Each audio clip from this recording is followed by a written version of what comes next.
বিসমিল্লাহির রহমানির রহিম। আসসালামু আলাইকুম। কেমন আছেন আপনারা সবাই? আলহামদুলিল্লাহ আমি ভালো আছি। আজকে আপনাদের মাঝে আমি নিয়ে আসছি সুজির হালুয়ার রেসিপি। তো নর্মালি আমরা সুজি সবাই রান্না করতে পারি। তো আজকে আমি যেভাবে তৈরি করি সেভাবে আপনাদেরকে তৈরি করে দেখাবো। এখানে কিছু পরিমাণ সুজি নিয়ে নিয়েছি। এখানে আমি মিহিন সুজিটা, আপনার চাইলে মোটাটাও নিতে পারেন। এখানে আমি একটা এলাচি এবং ছোট করে একটি দারুচিনি নিয়ে নিয়েছি। আর লাগবে এখানে পরিমাণ করে চিনি। এখানে আমি 1 কাপ জাল করা দুধ নিয়েছি, এখানে খাঁটি গরুর দুধ। আর লাগবে এখানে একটু সামান্য ফুড কালার মানে জর্দা রং। আর লাগবে এখানে ঘি। আর লাগবে এখানে কেওড়া জল। তাহলে চলুন আমরা মূল রান্না চলে যাই।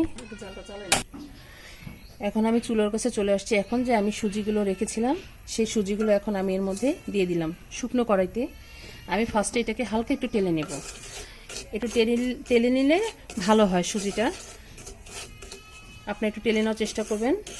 আমি হালকা একটু কম আছে এটাকে টেলে নেব। এই 5 থেকে 7 মিনিট টেলে নিলেই হবে। এটাকে ভালোভাবে টেলে নিই, অনবরত নাড়াচাড়া করতে হবে। আমাদের প্রায় এটি টালা হয়ে গিয়েছে। এখন আর আমরা বেশিক্ষণ এটাকে রাখবো না। এখন এর মধ্যে আমি যা করব, যে দুধটুকু আছে সেটা এর মধ্যে এখন আমি দিয়ে দিচ্ছি। বিসমিল্লাহির রহমানির রহিম দিয়ে অনবরত এটাকে নাড়তে হবে।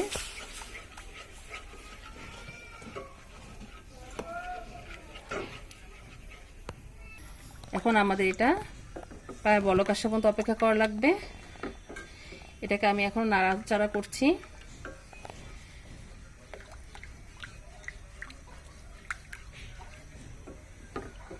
এখন আমি এর মধ্যে কিছু পরিমাণ ফুড কালারটা দিয়ে দেব, মানে জর্দা রং যেটাকে বলে।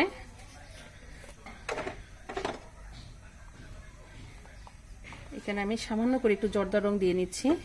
আপনারা চাইলে স্কিপ করতে পারেন। আমার কাছে জর্দা রংটা দিলে খেতে ভালো লাগে, দেখতেও ভালো লাগে। এখন আমি এটাকে অনবরত নাড়বো।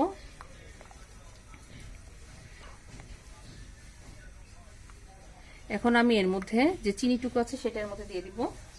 যে চিনিটুকু দিয়ে দিচ্ছি।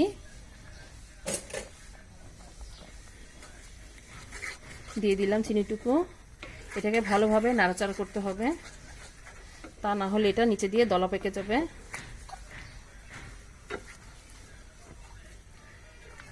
একটু ফুড কালার দেওয়ার কারণে দেখুন কালারটা কত ভালো লাগছে দেখতে।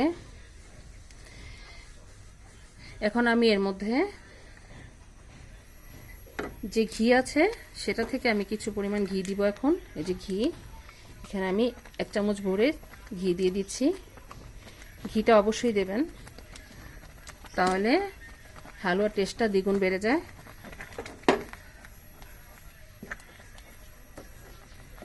এনে দিলাম। এখন আমি এর মধ্যে যে কেওড়া জলটুকু আছে সেটা দিয়ে দিচ্ছি। এখানে আমি হাফ কৌটা দিয়ে দিচ্ছি। হাফ কৌটা দিলেই হবে।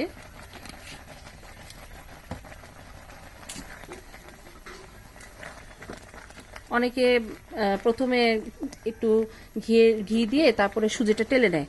আমি সেটা করিনি, আপনারা দেখেছেন। এভাবে করলে হালুয়াটা অনেকটাই মজা হয়।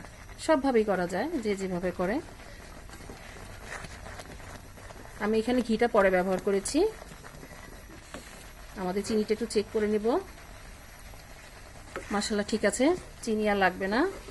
আমি এই পর্যায়ে এখন এটাকে নামিয়ে ফেলবো। আর বেশিক্ষণ রাখলে দেখা যাবে আরও টেনে যাবে নামানোর পরে। আমার এটা প্রায় হয়ে আসছে। আমি এই পর্যায়ে নামিয়ে দিব।